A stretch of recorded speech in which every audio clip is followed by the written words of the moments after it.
Both my parents were born in New York City, and they met at a dance when they were both, young. They were not so young, but they met at a dance. My father came with some girl, my mother came with some other guy, but they went home together. They got married, and the next day he answered an ad in the newspaper for a salesman for a company called Selma Kahn, which were brass instruments. He was a terrific salesman. He could sell the Brooklyn Bridge to anybody. He worked Selma and Kahn split, and he was working for Selma. And he was making a lot of money on commissions, selling to the big bands and the black musicians. And he was making more money than the bosses. So they cut his commissions down to nothing. And he said, I'm not going to, he had a very good living before. We were living high on the hog. And he said, that's it. And he quit. And he borrowed money from my aunt and his father-in-law. And we moved out of a very pretty apartment we had in Brooklyn and moved into my grandfather's house. Going to Harlem all the time. Every weekend we'd go up so he could collect money from the musicians. There wasn't one musician that stiffed him. Anyone he bought, and he used to get them expensive clarinets, saxophones, whatever they wanted, trumpets, he got it for them. Silver, whatever they wanted, he got them, and he trusted them, and they loved him. And we used to go up every weekend to the Harlem, my mother and I, on a Saturday night when he went up to collect money. And we'd sit in the car with the bouncers watching us, or we'd sit in the Savoy or the Apollo upstairs in the boxes, and they'd watch us there. There was always bouncers taking care of us, so nobody had to worry about us. But the musicians loved my father. Nobody ever stiffed him.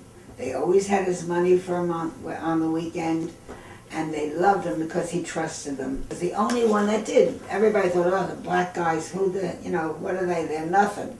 But they were very fine musicians, and my father always said, musicians are more educated than most people because they know music.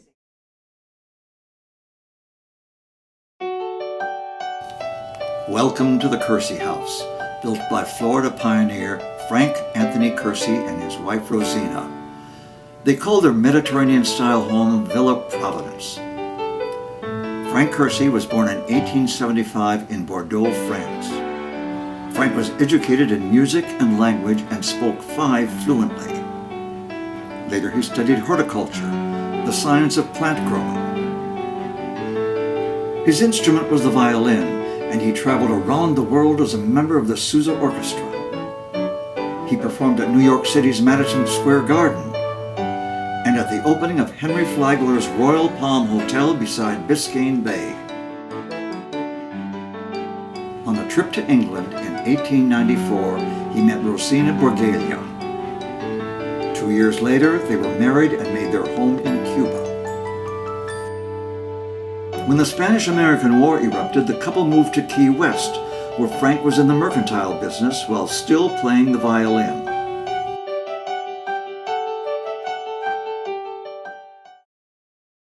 Frank, in his travels around Florida to find a suitable farming area, settled on Hallandale. And he also told the children that someday the Hallandale area will look just like the French Riviera. In 1907, Frank purchased this home for $1,000 in Hallandale at 5th Street and Dixie Highway. They were a family of 5 with 3 children. Frank hung up his violin and became a farmer with 15 acres of citrus and avocado trees. Later, Frank and Rosina acquired 100 more acres, including beachfront property. Once a month, Frank would pack up his family at 3 a.m. and set off for a day-long shopping trip to Miami. He also became a business owner. The Kersey store sold furniture and had rooms to rent above. During World War I, he served as a National Guardsman. In 1924, the family, which grew to 11 children, built their dream home. It was constructed of concrete with terracotta block walls, dade pine floors, and imported tile throughout. So my name is John Sandifer. So I've been living on the streets now for about 8 months. 8 months? Something like that. I don't like doing the missions and things of that nature because everything is their way. They're more interested in trying to shove what they believe in down your throat. The thing that I really enjoy when I come here is they're just doing it out of the kindness of their heart. Not everyone that's out here is a drug addict. Not everyone that's out here is lazy or anything. You know, a lot of people don't realize that when people go from paycheck to paycheck, a lot of them are just one paycheck away from being out here with us. Hey, my name's Gary Roberts. I've been in Spartanburg for about 60 days, homeless now. Living out here at Miracle Hill. We heard about this gathering today. Me and two of my dorm mates came up here. It's great outreach. In 47 years, I never thought I'd be in this position, but it's awesome just to see somebody reaching out to us. It really is. Especially as this weather's changing, and it's just awesome. It's showing that somebody actually cares. My name is Leroy F. Bennett. I'm originally from East Orange, New Jersey. Currently live here in Spartanburg, South Carolina. Recently wrote a book called Welcome to the Hotel California about my own misadventures about being homeless until recently. I was homeless for about 5 years. Then when I moved to Spartanburg, I was blessed to find a job and start my road back to recovery at that point. Shelters, they're not all bad, but they're not all good either. You know, I noticed that I get more help from people outside the shelters, the faith-based and other nonprofit organizations that are willing to give a hand more so than the people who run the shelters. And so I wrote a story about that. I am so excited about the organizations. I'm very appreciative and thankful to God. I am not from Spartanburg, but I picked Spartanburg off any, mini, mighty, mo, catch a tiger by the toe.